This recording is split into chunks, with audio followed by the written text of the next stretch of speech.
ہے ہی نہیں، صرف شوق دلانے کے لیے جنت کا نام قرآن میں لیا گیا، صرف اللہ سے ڈرانے کے لیے جہنم کا نام قرآن میں لیا گیا، جنت کا ذکر حدیث میں کیا گیا، جہنم کا ذکر حدیث میں کیا گیا۔ بزرگوں اور عزیز دوستوں، صرف ڈرانے کے لیے، یہ کام نکالنے کے لیے، شوق اور ذوق دلانے کے لیے، خوف میں مبتلا اور ہراس کرنے کے لیے یہ نہیں ہے، یہ اٹل حقیقتیں ہیں۔ جنت ہو یا جہنم ہو، یہ اٹل حقیقت ہے اور پکی چیز ہے۔ جو نیک عمل کرے گا اس کا مقام جنت ہوگا، اور جو بد عمل کرے گا، گناہوں میں مبتلا ہوگا، اس کا مقام اور ٹھکانہ جہنم ہے۔ یہ حقیقت ہے۔ آج میرے اور آپ کے پاس قرآن پڑھنے کے لیے وقت نہیں ہے، بیکار چیزوں کے لیے وقت ہے۔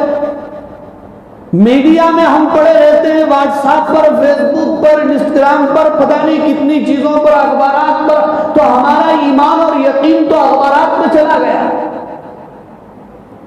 اور آپ جانتے ہیں یہ اخبارات کی حقیقت کیا ہے، یہ پیپروں کی حقیقت کیا ہے۔ ایک صاحب پیپر پڑھ رہے تھے، ادھر سے ایک دوسرے صاحب کا گزر ہوا، انہوں نے پوچھا کیا کر رہے ہو؟ تو انہوں نے کیا حقیقت والا جواب دیا، انہوں نے یہ کہا کہ میں جھوٹ میں سے سچ نکال رہا ہوں۔ اللہ کی کتاب پڑھیں گے تو ایمان اور یقین میں اضافہ ہوگا، اور اگر ہم دنیاوی چیزوں میں پڑھیں گے تو پھر ہمارا ایمان اور یقین ادھر چلا جائے گا۔ اللہ ہماری حفاظت فرمائے۔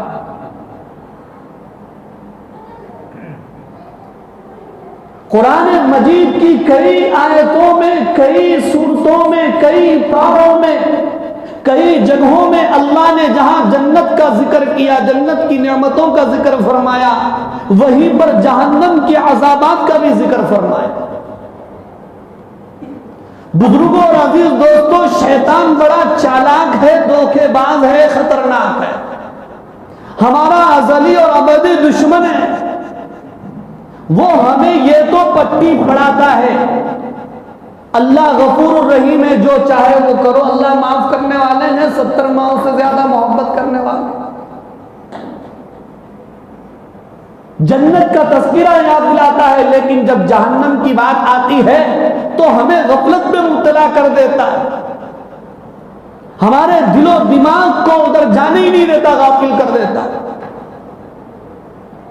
کئی آیتیں ہم گن نہیں سکتے، اتنی آیتوں میں ہم گن نہیں سکتے، اتنی حدیثوں میں جہنم کا ذکر آیا۔ پہلی آیت کریمہ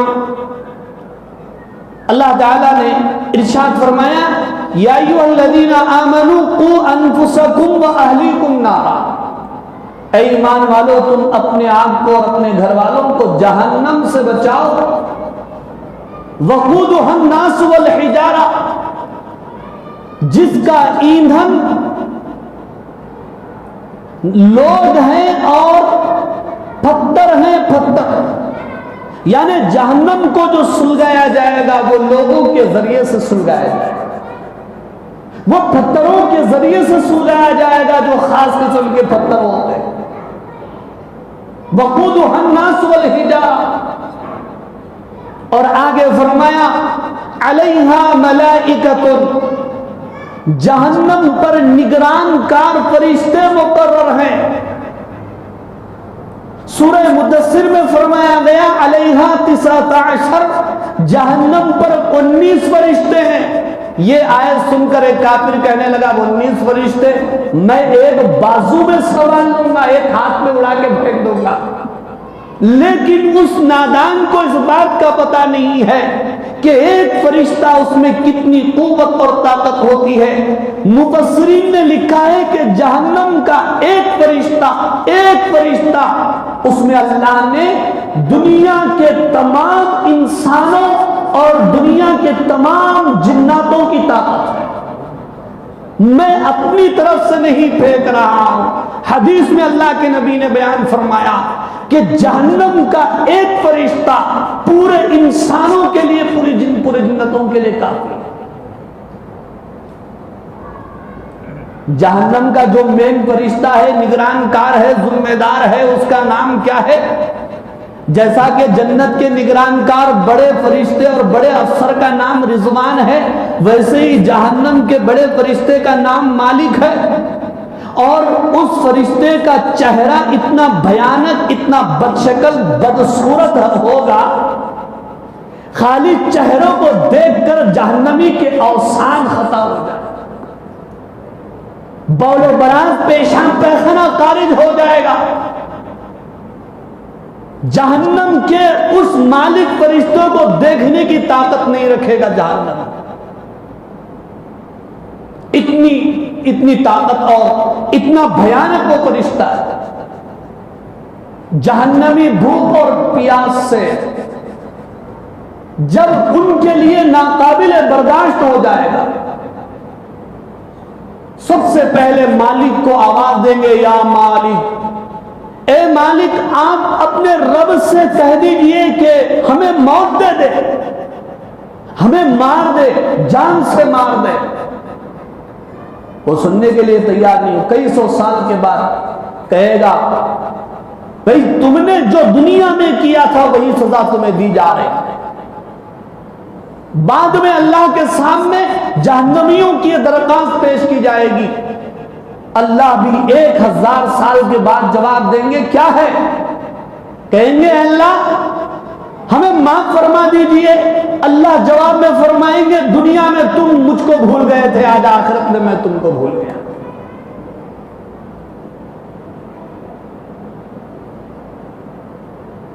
فرمایا کہ علیہا ملائکۃ غلاظ شداد، سخت طاقتور فرشتے جہنم کے اوپر مقرر ہے، لا یعصون اللہ ما امرہم، اللہ ان کو جو حکم دیتے ہیں وہ اس کی نافرمانی نہیں کرتے۔ فرشتے رشوت لے کر کسی کو نہیں چھوڑیں گے، کسی کے دباؤ میں آ کر کسی کو نہیں چھوڑیں گے۔ وَيَفْعَلُونَ مَا يُؤْمَرُونَ، وہ وہی کریں گے جس بات کا ان کو حکم دیا جائے گا۔ بلکہ بعض فرشتوں تو ایسے ہوں گے، آنکھوں سے اندھے، کانوں سے بہرے ہوں گے، بس ضربہ یضرب، مار پٹائی چلے گی، وہ دیکھیں گے نہیں، سنیں گے نہیں، تو مجرم پر کیا رحم کریں گے آپ بتائیں۔ اور ایک جگہ فرمایا، وَلِلَّذِينَ كَفَرُوا بِرَبِّهِمْ عَذَابُ جَهَنَّمَ وَبِئْسَ الْمَصِيرُ، اور ان لوگوں کے لیے جو اپنے رب کا انکار کریں گے جہنم کا عذاب ہے، اور وہ بہت ہی بدترین جگہ ہے۔ اذا القوا فيها سمعوا لها شهيقا وهي تفور تكاد تميز من الغيظ، جب جہنمیوں کو جہنم میں ڈالا جائے گا تو وہ جہنم کی چیخ و پکار کو سنیں گے، جہنم چیخ رہی ہوگی، جہنم پکار رہی ہوگی، اور اتنے غیظ و غضب میں ہوگی، غصے کی حالت میں ہوگی۔ قرآن میں کہا جا رہا ہے تکاد تمیز من الغیظ، ایسا معلوم ہوگا کہ مارے غصے کے وہ پھٹ جائے، ایسی وہ بھڑک رہی ہوگی۔ بلکہ جہنم اللہ سے کہے گی مجھے اور چاہیے، میرا پیٹ نہیں بھرا، اور چاہیے، کہاں ہے مجرموں کو لاؤ۔ وَجِيءَ يَوْمَئِذٍ بِجَهَنَّمَ، جس دن جہنم کو لایا جائے گا، یوم یتذکر الانسان، انسان کو اس وقت بات سمجھ میں آئے گی، وَأَنَّى لَهُ الذِّكْرَى، لیکن اس وقت کی سمجھ اس کو کیا فائدہ دے گی۔ یقول یا لیتنی قدمت لی حیاتی، تب وہ کہے گا اے کاش کہ میں اپنی اس اگلی زندگی کے لیے کچھ نیک اعمال بھیجتا اور کچھ نیکیوں کا ذخیرہ کر لیتا۔ جب جہنم کا پیٹ نہیں بھرے گا، اللہ پوچھیں گے جہنم سے حلم تلاتی، کیا تیرا پیٹ بھر گیا؟ تو جہنم کیا کہے گی؟ حل من مزید، اور چاہیے مجھے، اور مجرموں کو لاؤ پکڑ کے۔ تو اس وقت اللہ تعالیٰ اپنے فضل و کرم سے، اپنی قدرت سے اس جہنم پر اپنا قدم مبارک رکھیں گے، تب اس کا پیٹ بھرے گا، تب کہے گی قط قط قط، بس بس اب میرا پیٹ بھر گیا۔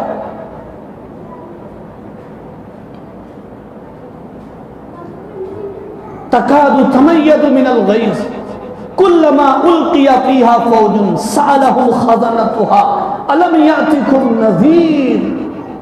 جب جہنمیوں کو جہنم میں ڈالا جائے گا تو جہنم کا داروغہ ان سے پوچھے گا کیا تمہارے پاس کوئی ڈرانے والا نہیں آیا تھا؟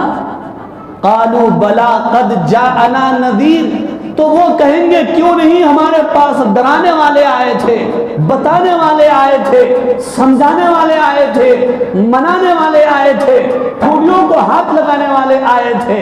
فَكَذَّبْنَا وَقُلْنَا مَا نَزَّلَ اللَّهُ مِن شَيْءٍ بَلْ أَنْتُمْ فِي ضَلَالٍ كَبِيرٍ۔ تو ہم نے ان کو جھٹلا دیا، ان کے اوپر الٹا ہم نے کفر کا فتویٰ لگا دیا، تم گمراہ لوگ ہو، ہمارے پاس کیوں آ رہے ہیں؟ اس وقت کہیں گے وَقَالُوا لَوْ كُنَّا نَسْمَعُ أَوْ نَعْقِلُ مَا كُنَّا فِي أَصْحَابِ السَّعِيرِ۔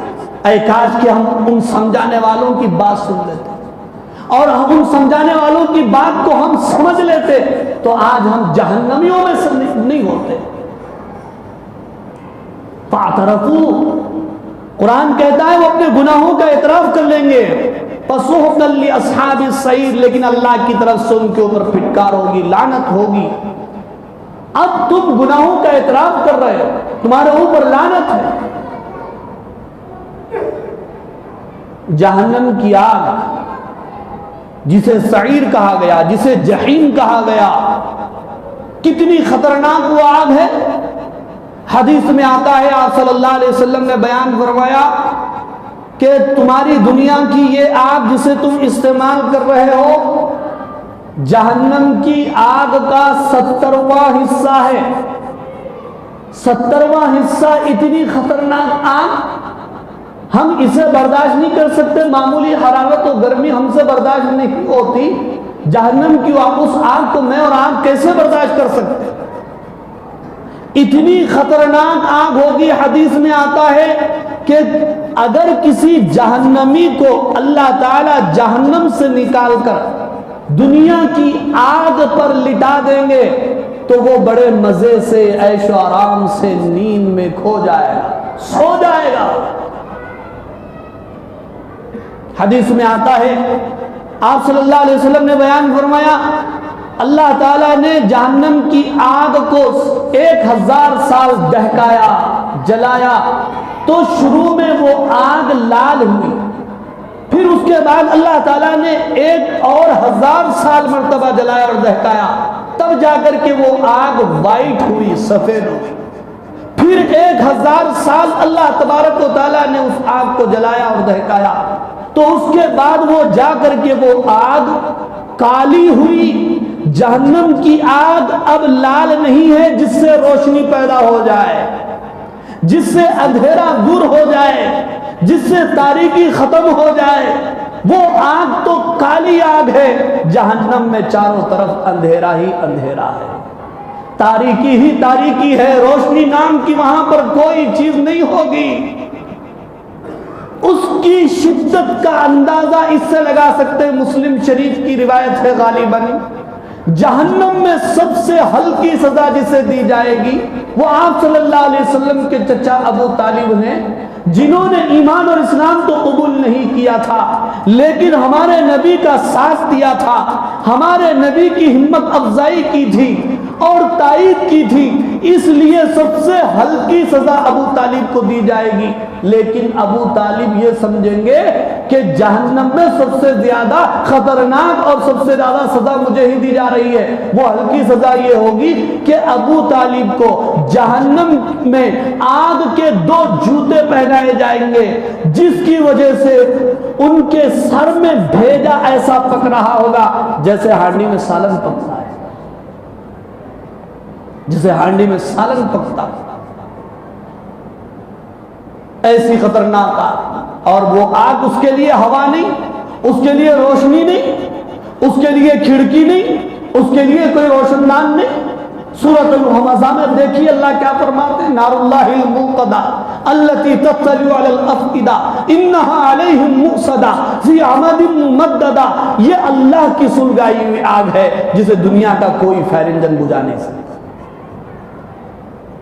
وہ دلوں تک پہنچ کر رہے گی. اور وہ آگ کس میں ہے؟ فرمایا کہ وہ آگ بند ستونوں میں ہے. بند ستونوں کے اندر وہ آگ ہے. جہنمیوں کے بارے میں اللہ فرمائیں گے انطلقوا الی ما کنتم بہ تکذبون، ان کو لے جاؤ اس چیز کی طرف جس کا یہ انکار کرتے تھے، جس کو یہ جھٹلاتے تھے، لے جاؤ اس آگ کی طرف. انطلقوا الی ما کنتم بہ تکذبون انطلقوا الی ظل ذی ثلاث شعب، شاخوں والی آگ کی طرف لے جاؤ جس میں نہ کوئی سایہ ہے، نہ اس سے کوئی راحت ہے، نہ آگ کے انگاروں سے کوئی بچ سکے گا. انہا ترمی بشرر کالقصر، اس کے جو شعلے ہوں گے محلات کی طرح ہواؤں میں بکھرے جائیں گے. کأنہ جمالۃ صفر، گویا کہ زرد اونٹ کی طرح ہے. پہلے تو یہ کہا گیا کہ محلات کی طرح، پھر زرد اونٹ کی طرح. مفسرین نے بیان فرمایا جب شروع میں شعلہ نکلے گا تو محلات کی طرح، بڑی بڑی عمارتوں کی طرح وہ شعلہ ہوگا. جب وہ بجھنے لگے گا یا کمزور ہونے لگے گا تو اونٹوں کی طرح اس کی حیت اور اس کی شکل بن جائے گی. وَيْلٌ يَوْمَئِذٍ لِّلْمُكَذِّبِينَ، آج تو جھٹلانے والوں کے لیے تباہی ہے، بربادی ہے. وہاں سے کوئی بھاگ بھی نہیں سکتا. جہنم کی دیواریں چاروں طرف سے ہوں گی.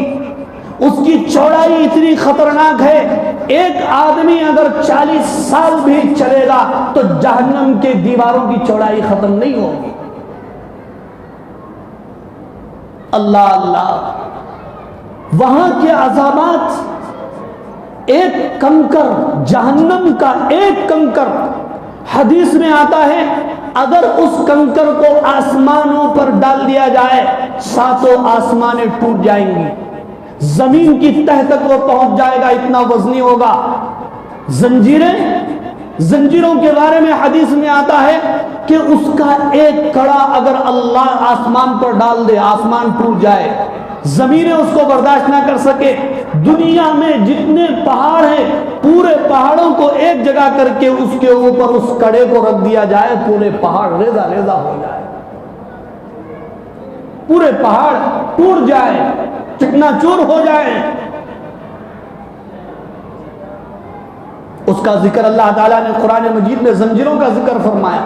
وَأَمَّا مَنْ أُوتِيَ كِتَابَهُ بِشِمَالِهِ فَيَقُولُ يَا لَيْتَنِي لَمْ أُوتَ كِتَابِيَهْ وَلَمْ أَدْرِ مَا حِسَابِيَهْ يَا لَيْتَهَا كَانَتِ الْقَاضِيَةَ مَا أَغْنَى عَنِّي مَالِيَهْ هَلَكَ عَنِّي سُلْطَانِيَهْ خُذُوهُ فَغُلُّوهُ ثُمَّ الْجَحِيمَ صَلُّوهُ ثُمَّ فِي سِلْسِلَةٍ 70 ذراعًا، کہ اس کو زنجیروں میں جکڑ دو. اس کے اندر وہ زنجیریں، اس کی لمبائی کتنی ہوگی؟ زمین اور آسمان کے درمیان جو خلا ہے، اس کو پر کرنے کے لیے عام طور پر 500 سال کا سفر کرنا پڑتا ہے. اتنی لمبی وہ زنجیریں ہوں گی، ایسے توق و سلاسل ہوں گے وہاں پر. اِنَّا أَعْتَدْنَا لِلْكَافِرِينَ سَلَاسِلَ، کافروں کے لیے ہم نے زنجیریں تیار کر رکھی ہیں. اللہ تعالیٰ نے اِنَّهُ كَانَ لَا يُؤْمِنُ بِاللَّهِ الْعَظِيمِ، اس لیے کہ اللہ پر ایمان نہیں لاتا تھا.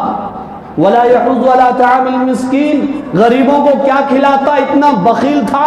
دوسرے کھلاتے تھے دل اس کا مار لیتا تھا، دوسروں کو ترغیب بھی نہیں دیتا تھا. فَلَيْسَ لَهُ الْيَوْمَ هَاهُنَا حَمِيمٌ، اس کا کوئی جگری دوست اس کو یہاں پر کچھ کام نہیں آئے گا. وَلَا طَعَامٌ إِلَّا مِنْ غِسْلِينَ، اس کو یہاں پر غسلین دی جائے گی کھانے کے لیے. اور غسلین یہ کیا ہے؟ جہنمیوں کا خون ہے، جہنمیوں کا پیپ ہے، جہنمیوں سے جسم سے نکلنے والا مواد. وہ بھی ٹھنڈا نہیں ہوگا، گرم ہوگا. مارے بھوک کے جہنمی پینا بھی چاہے گا تو اس کی گرمی اور بھانپ کی وجہ سے اوپر کے ہونٹ اوپر چڑھ جائیں گے اور نیچے کے ہونٹ نیچے لٹک جائیں گے. اس کے باوجود بھی وہ پیے گا اپنی بھوک اور پیاس کو مٹانے کے لیے. لیکن جب وہ پیٹ کے اندر جائے گا وہ غسلین، تو اس کی اتڑیوں کو قطع امعاہم، اتڑیوں کو کاٹ کر رکھ دے گا اور نیچے کی راہ سے وہ اتڑیاں خارج ہو جائیں. هل أتاك حديث الغاشية وجوه يومئذ خاشعة عاملۃ ناصبہ تصلی نارا حامیہ تسقی من عین آنیہ، کھولتا ہوا پانی پلایا جائے. لیس لہم طعام الا من ضریع، کانٹے دار غذا دی جائے گی. لا یسمن ولا یغنی من جوع، نہ اس کی بھوک مٹائے گی وہ غذا، نہ اس کی پیاس مٹائے گی. ان شجرۃ الزقوم طعام الاسیم، کہ شجر زقوم چپل سیٹ کا درخت وہ گنہگاروں کی غذا ہے. ان شجرۃ الزقوم طعام الاسیم کالمہل یغلی فی البطون، تیل کی تلچھٹ کی طرح وہ پیٹ کے اندر کھولے گا. شجر زقوم اس کو دیا جائے گا، کبھی غسلین دیا جائے گا، کبھی اسے غساق دیا جائے گا کھانے کے لیے، گرم کھولتا ہوا پانی پلایا جائے. وہ اتنا بدبودار ہوگا وہ پیپ جو جہنمیوں سے نکلے گا. حدیث میں آتا ہے اس کا اگر ایک خطرہ یا اس کا ایک ڈول دنیا میں اگر اللہ ڈال دے تو پوری دنیا بدبودار ہو جائے، پوری دنیا بدبودار. بزرگ اور عزیز دوستو، یہ جہنم یقینی چیز ہے، ہم اس کو نظر انداز نہیں کر سکتے. اور جب تک ہم جنت کا جہنم کا تذکرہ کرتے رہیں گے، اعمال کا شوق اور گناہوں کا خوف ہمارے اندر پیدا، اس لیے جنت اور جہنم کا تذکرہ کیا جا رہا ہے. جہنمیوں کا جسم اتنا موٹا ہو جائے گا، اتنا موٹا ہو جائے گا، دبلے نہیں ہوں گے، وہ گل کر ہڈیاں نہیں ہو جائیں گے، ان کا جسم اتنا موٹا ہوگا. حدیث میں آتا ہے، احتیاطاً میں کہہ رہا ہوں، کہ ایک مونڈے سے لے کے دوسرے مونڈے تک کا فاصلہ طے کرنے کے لیے 3 دن لگ جائے، اتنا موٹا. خالی کان کی لو سے لے کر گردن تک 40 سال کا فاصلہ اتنا سفر کرنا پڑے گا، اللہ اتنے موٹا کر دے گا، سزا دے گا. جہنمیوں کے جسم پر خون کی اور پیپ کی ندیاں چلیں گی، نہریں چلیں گی. پہلے روئے گا تو آنسو نکلیں گے، آنسو ختم ہو جائے گا تو خون نکلے گا، پیپ نکلے گا. اور جہنم کے معنی کیا ہے؟ گہرائی کے آتے ہیں. اور وہ جہنم کتنا گہرا گڑا ہے. ایک مرتبہ آپ صلی اللہ علیہ وسلم تشریف فرما ہے، کسی چیز کے گرنے کی آواز آئی. آپ نے پوچھا اپنے جانثاروں سے، یہ آواز کس چیز کی ہے، تم جانتے ہو؟ صحابہ نے کہا اللہ اور اس کے رسول بہتر جانتے ہیں. آپ نے فرمایا آج سے 70 سال پہلے جہنم کے منڈیر سے ایک کنکر جہنم کے اندر گرا تھا، آج 70 سال کے بعد اس کی تہ کو پہنچ رہا ہے. سورہ مدثر میں سأرهقه صعودا، صعود جہنم کے اندر ایک پہاڑ ہے، آگ کا پہاڑ ہے، اس پر جہنمی کو اللہ چڑھائیں گے. چڑھنے کے لیے 70 سال لگیں گے، اترنے کے لیے 70 سال لگیں گے. جہنم کے اندر ایک وادی ہے، اس سے جہنم خود روزانہ پناہ مانگتی ہے. وہ اتنی خطرناک اور اتنی تیز ہے، اللہ ہم سب کی حفاظت فرمائے. پہلے جب جہنم کا ذکر آتا تھا لوگ ڈر جاتے تھے، بیان کرنے سے زبانیں لڑکھڑاتی تھی، سینوں میں دل لرزتے تھے اور لوگ ڈرتے تھے. آج ہمارا حال کیا ہے؟ نہ جنت سے ہمارے اندر شوق، نہ جہنم کی وجہ سے ہمارے جسم کے رونگٹے کھڑے ہوتے. حضرت عمر رضی اللہ تعالیٰ عنہ، جن کے لیے اللہ کے نبی نے جنت کی بشارت دی، جب جہنم کا ذکر آتا یا ان کے سامنے جب آگ لگائی جاتی تو آگ کے اوپر اپنا ہاتھ رکھتے، اپنے آپ سے خطاب فرماتے، اے خطاب کے بیٹے، تو دیکھ لے، کیا تو جہنم کی آگ کو برداشت کر سکتا ہے جو تو دنیا کی آگ کو برداشت نہیں کر سک رہا؟